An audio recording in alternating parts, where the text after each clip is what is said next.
All right, welcome everyone. I'm Yvette Arts. I'm the Vice President of Business Development and Intelligent Image Management. We're a BPO company with 5,600 employees, and we're going to talk a little bit about the large-scale historical data processing that we do for many of the genealogy companies that you work with or work for or use their data. So first of all, as I mentioned, we're going to play a short video, and then at the end we'll talk a little bit about some of the things that we do if any of you have questions. Hi, Brian. Thank you for joining. As I mentioned, we're just going to start now with a video. Looks like I need to let in a few more people. Thank you again for joining. I can see some missionaries there. I can see people from Family Search and other people that I've worked with, and some of you that I don't know. Thank you.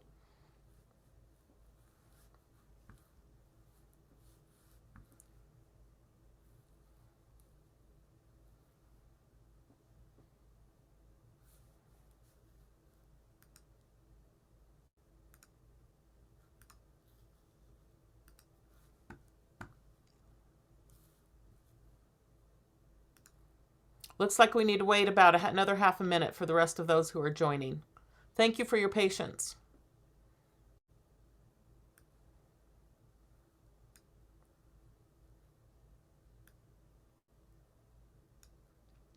I'm here in Provo. We have offices globally, and we also have a scanning facility here in Provo, Utah, where we use NextScan machines and FlexScan machines to process microfilm and microfiche. I don't talk about that within this video, but we do that also. All right, I think we're ready to start.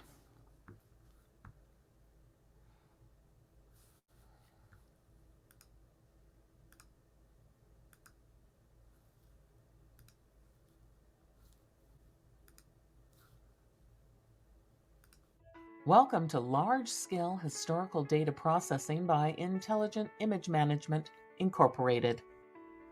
What is large-scale historical data processing? What does it mean to companies such as Family Search, Ancestry, MyHeritage, Find My Past, and other companies? What does it mean to their customers? I'll tell you a quick story. After the invasion and occupation of the Netherlands by Germany during World War II, a Dutch family with 13 children was split apart. Here's a picture of the family a couple of years before the invasion. A 9-year-old boy named Jack, the youngest child in his family, left the Netherlands with his mother and a couple of other siblings to go to Germany to work and eat because they were poor and hungry and were unable to find work in their city. In Germany, Jack and his brother Wim got separated from the rest of the family and ended up in German youth camps and were made to work under dire conditions. At the end of the war, Jack's mother, who didn't know where these two young boys were or if they were even alive, left Germany without them, and she and the remaining children made their way back to Holland. Now, at age 11, Jack walked through Germany with his brother, who was now 13. They returned to the Netherlands and found their family. Jack had 2 older brothers who had joined the Russian army during the war, and one of them died on the Russian front. This is only a glimpse of the stories of Jack and his brothers. Much of the narrative of their lives and their parents and ancestors, beyond what I have shared, is pieced together by small bits of data, and will continue to be pieced together as more data is made available. Every day, bits of data are being put online. Much of it is still offline. Intelligent Image Management deals in large-scale historical data conversion and processes large data sets for all of the top genealogical companies. The company is owned by brothers Upal Raman and Shuvo Raman, who operate out of our corporate offices in Singapore and in the United States. The theme for IIMI is Our Workforce is Your Workforce. IIMI has more than 5,600 employees in India, Bangladesh, Sri Lanka, and Singapore. About 20 to 25% of their workforce at any given time index genealogical data 24/7, 365 days a year, 3 shifts a day. IIMI is a top BPO leader. IIMI also has U.S. offices in Nevada and Utah. What is big data? And is it data or data? Potato, potato. This is how it works. We take the raw data and convert it to usable data. Raw data, converted data. We've done supersized historical data conversion for 25 years. This supersized data can be defined as extremely large data sets that may be analyzed computationally to reveal patterns, trends, and associations, especially relating to human behavior and interactions. Companies take this data that we process and make it searchable. Our operators at IIMI have keyed over 85 billion keystrokes in 20 different languages over 25 years. We will show you how IIMI, a global leader in large data conversion, processes historical records for top genealogy companies. Companies put out requests for bids on keying projects, and we submit bids for the projects. Once a project is awarded, it's put into our workflow pre-production. The project managers then review the conversion information. This tells them how to key the data. Then they plan for capacity with their operators. Does the project need 25 operators? Does the project need 800 operators? Training then begins for operators on the project, whether it is in the handwriting, idiosyncrasies, whether it is in the different diacritical marks, or anything pertaining to the project. Our software engineers adapt our proprietary software to each particular project. Our quality control team develops the quality control for the project, and then it's assigned to production. The project then moves to our production process, where we receive the images, check the images and make batches of the images, and assign them to the project managers on the floor who work with the operators. The operators then use the developed software to manually enter the data. Several quality control checks are made at the floor level while the operators are keying the data. The data is then reviewed for any exceptions. If it passes this step, it goes on to collation, where the batches are collated. Another audit and quality control check is made at the group level. If the batch passes the audit and quality control checks at the group level, the batch is transmitted to the client. After the data is transmitted to the client, the data becomes searchable. In the case of Jack, more than 1,000 connections to ancestors have been found for Jack and his family, thanks to big data processes and the companies who put the data online. And millions of connections are made possible every month through this big data process.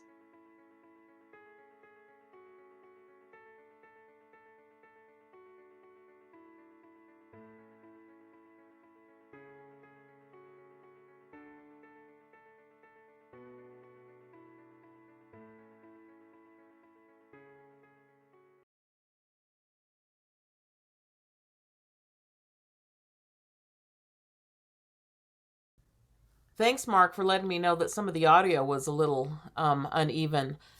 Hopefully you were able to hear what we presented. Does anyone have any questions about some of the things that we do? And I'll talk a little bit more about what we do and answer any questions.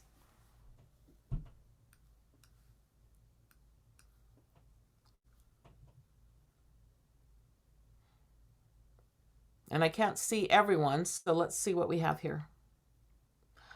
84 billion keystrokes. Yeah, Dan, have done that 85 billion keystrokes over the years for different companies. And of course, that's one keystroke at a time, but thousands of operators who are doing those keystrokes. Thank you. Yes, it says, Steve asked, does any of the keying occur in the U.S.? We have a limited in the U.S. Most of it is done in Asia for the large scale. We have some cleanup done here in America, but all of the main is done in Asia. Mark is asking, interested in data analysis that we do on data sets. We do a lot more things than just indexing. We do cleanup of OCR data, data mining, data research. Only fourth of our people operators work in genealogy. The rest we work for one of the largest mortgage companies in America for data or for title research. We actually, it's a title company for title research. We work for one of the largest pharmacies in America and a couple of the banks in America. So we do a lot of data analysis. We do a lot of financial type of work, bookkeeping, things like that.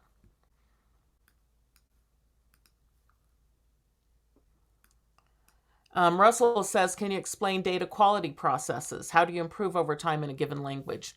Well, we train our operators in the language. We hire people, native speakers from the country, and we go through different training processes on how they identify the handwriting, how they can identify different phrases. Sometimes there are, as you know, things are written in forms. Sometimes they're in paragraphs, so they have to be taught how to recognize the vital records in the paragraphs. So we have training over time.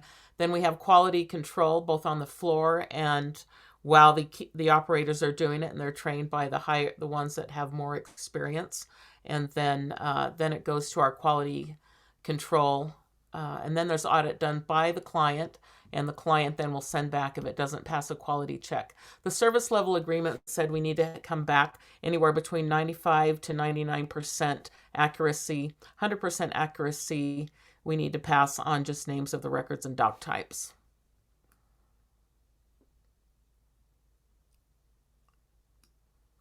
Yes, we handle newspapers.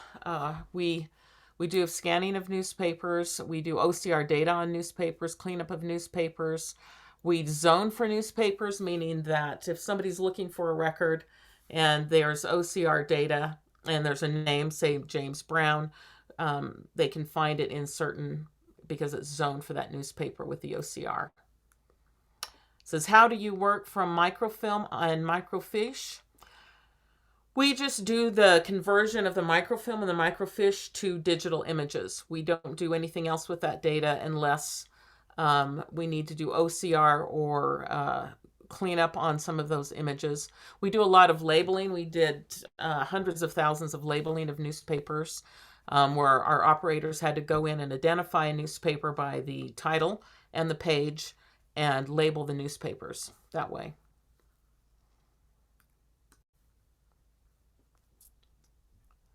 Can you talk about, David asks, can you talk about specific genealogy data projects?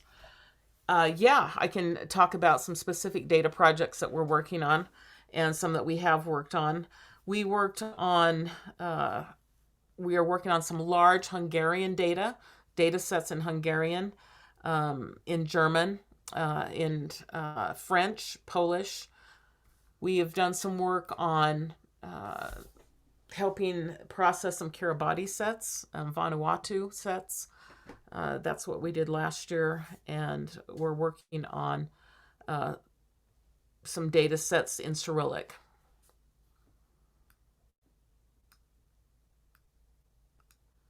It says, how do we introduce your industry to our favorite library that still has their newspapers on film and unindexed? Just give me a call, or you can just send me an email, and we can reach out to them and see how we can help them. We also work with several partners who do other processing of data if there's something that we can't do. It says, the current trend seems to be towards AI machine learning rather than manual transcription. Are you involved in any automated transcription work? Yes, both with ourselves and with our clients. We have a software team in Singapore who are doing machine learning and AI on several projects. And we've assisted a couple of our clients with developing some of their data science projects that are with machine learning and AI. Some of our OCR things that we do is done through machine learning. Can you redact data? Yes, we can, Brian. But I don't know what kind of redaction that you want. But we do a lot of cleanup of data and some data that's been done by others, and then we can redact data. We can't really pull it from other machines, but if a client has some data that needs to be redacted, we just take that data and we can redact the data. Marcia says, how long after you do this work does it take to get passed on us to be able to see on Ancestry or Family Search? That depends on the client. Some of these data sets are large. They may have 300 million keystrokes in them. So it depends on the client. They may take, that may take 6 months for us to process, or 3 to 6 months to process. Sometimes client processes that stuff month to month, or sometimes it's processed after we finish with it. So it just depends on the client. It says, with regard to OCR processing, once you release a database to your client, how can a record be corrected? That needs to be corrected through your client, through the client. Because a lot of times, even with, say, we've processed a lot of census sets. Say there's 100 million names in a census, and you have to have 99% accuracy. That means there could be 1 million mistakes. Hopefully there's not, but there will always be mistakes in the data when you're processing that large of data. And the hope is that it's 99% accurate, or on some fields it may be only 95% accurate, depending on the language. Please help. Okay, yes, I will look at that. Were you involved with the US 50s census? We are making preparations to be involved with that census. I'm assuming you mean the 1950 census. Let's see if I missed any questions.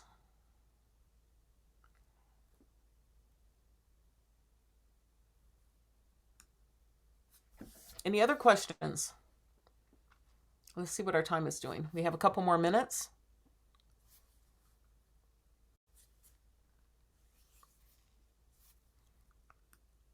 We also do a lot of other different kind of processing with the data. Sometimes data needs to be cleaned up, as I mentioned. Sometimes it needs to be processed in different ways. So we have a lot of operators trained in multiple projects and multiple processes. So we can maybe move 200 onto a project, or pull another 50 off that project to another project. Some projects we have 900 operators working on when we have to get them done quickly. And it says, how many transcribers worldwide do you employ? We have 5,600 transcribers. We have, not all of them are working on genealogy projects at the same time, but usually 25% of those are working on genealogy projects for companies. Contact information, I will post it out, but you can also, it's at Yvette at iimdirect.com, and that information is on our website if you click, and you can go into the chat and send a message. But I can give you that message now if I can get to everyone.